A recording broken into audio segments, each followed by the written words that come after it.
Sadakta, hujambo popote ulipo, karibu tena sana. Hii ni Dira ya Magwiji michezo. Kama vipi, mimi ni @I Lemoka na tuanze na hiyo taarifa ambapo timu ya taifa ya chipukizi Rising Starlets iliboresha matumaini yao ya kufuzu kwa mashindano ya kombe la dunia ya wanawake wenye umri chini ya miaka 20 baada ya kuilaza Tanzania goli 1-0 leo katika mchuano wa mkondo wa kwanza uliokuwa na ushindani mkali katika uwanja wa Ulinzi Sports Complex hapa jijini Nairobi.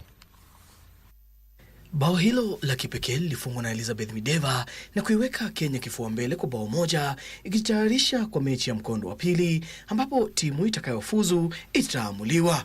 Rising Starlets walicheza mechi hiyo wakiwa na motisha kufuatia ushindi wa jumla wa mabao 5-1 dhidi ya Ethiopia kwenye mechi iliyopita. Hajakuwa game rahisi. Tanzania is a good side. Majority of the players wanacheza senior team, walikuwa WAFCON na senior team last year.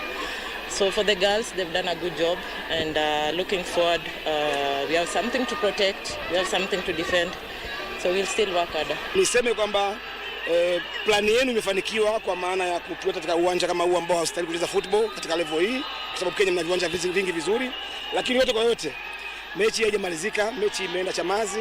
Ushindi huo mwembamba unaiweka timu hiyo ya humu nchini katika nafasi nzuri inapojiandaa kwa mechi ya mkondo wa pili itakayochezwa jijini Dar es Salaam tarehe 14 mwezi huu kwenye uwanja wa Azam Complex, ambapo timu itakayofuzu kwa mashindano ya wachezaji wasiozidi umri wa miaka 20 duniani itaamuliwa.